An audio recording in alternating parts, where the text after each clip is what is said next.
Começando por mim. Como? 10 minutos e 5 minutos. 10 para Vossa Isso. Excelência e 5 Isso. para doutor Yasmin, isso? Exatamente. Então, indago Vossa Excelência e dispensa a leitura do relatório, que temos todos em tela. Sim. Então, Vossa Excelência tem a palavra.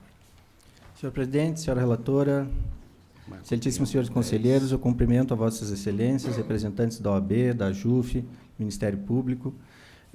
E o que temos aqui é uma situação que veio reiteradamente à pauta e foi retirado ou adiado em função de ainda pender o julgamento de um recurso extraordinário, o embargo de declaração no recurso extraordinário, que é o 638.115, no Supremo Tribunal Federal.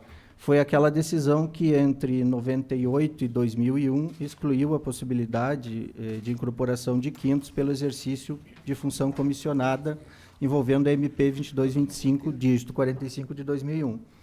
Eu observo aqui que a causa que foi a justificativa dos adiamentos anteriores, ela se mantém, e os embargos opostos pela Procuradoria-Geral da República e a parte lá no recurso extraordinário, os dois têm pedidos de efeitos infringentes.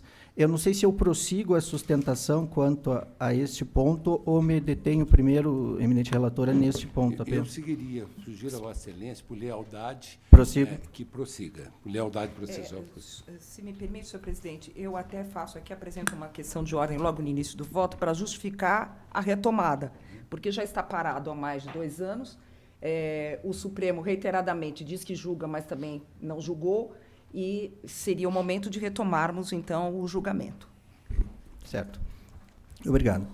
Então, em relação a esse ponto, nós tivemos o julgamento dos recursos extraordinários sob a relatoria do ministro Gilmar, após uma sucessão de acórdãos dos TRFs e do Superior Tribunal de Justiça, que, no mérito, tinha um entendimento contrário, tanto no mérito judicial, quanto em relação ao Conselho da Justiça Federal, aqui em sessão de dezembro de 2014, que reconheceu a incorporação administrativa, como no âmbito dos tribunais superiores, também nos respectivos plenos administrativos, houve o reconhecimento do direito a esta incorporação, todos lá entre 2004 e 2005. Então, o primeiro ponto que eu destaco aqui é que nós estamos a tratar de uma parcela que está incorporada na remuneração dos servidores há aproximadamente 15 anos. Esse é o primeiro ponto. Ao considerarmos que esta parcela está incorporada há 15 anos, nós teríamos já, num primeiro obstáculo, a decadência do artigo 54 da Lei 9784, que é a Lei do Processo Administrativo, para promover a anulação administrativa, e é disso que se trata aqui, desta parcela.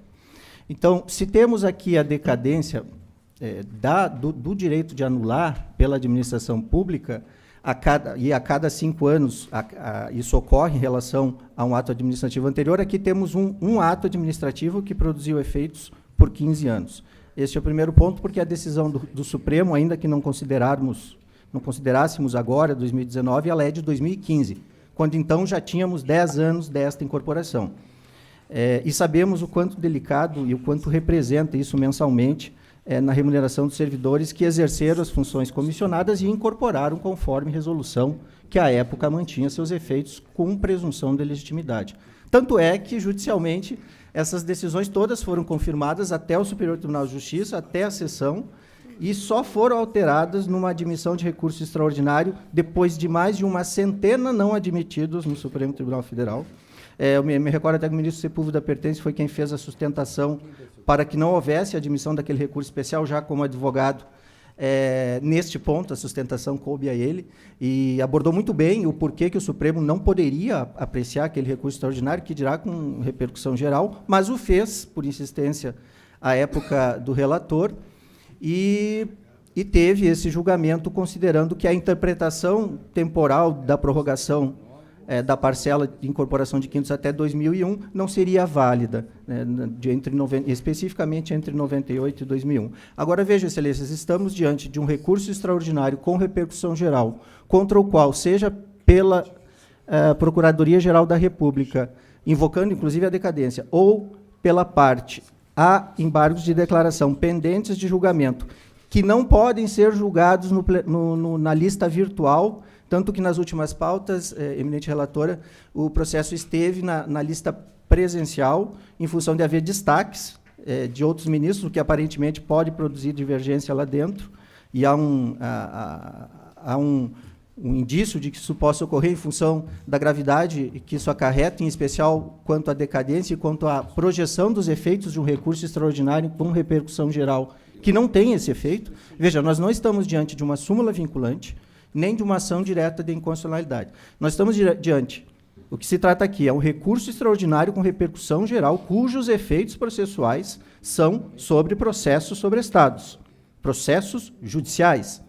E estamos a tratar de efeitos extrajudiciais para atos produzidos há em torno de 15 anos.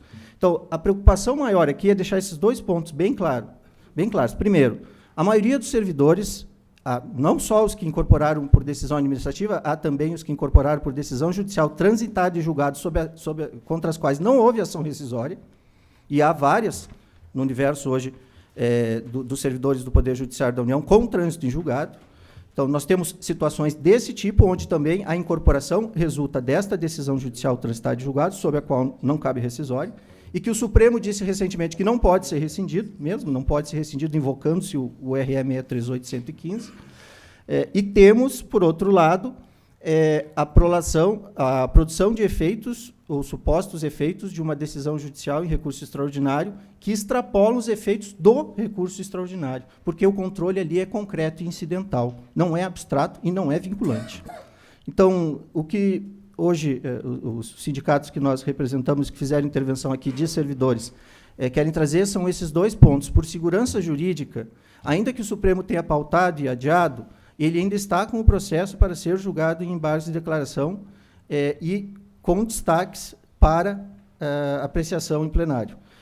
A produzir esse efeito de corte imediato, nós teremos uma antecipação em relação ao que foi causa de adiamento anterior, de não julgamento anterior. E mais, sobre parcelas incorporadas há 15 anos na remuneração de um número expressivo de servidores que exerceu função comissionada de chefia, direção ou assessoramento e que, portanto, incorporou conforme a previsão, seja normativa ou por resolução do Conselho, à época.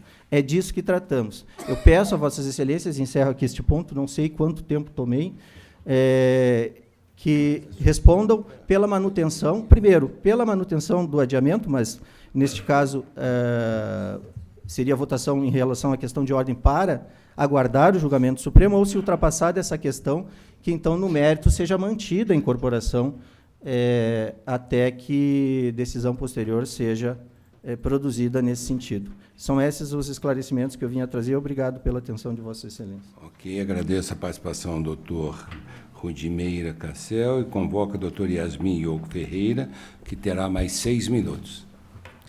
Agradeço, Excelência.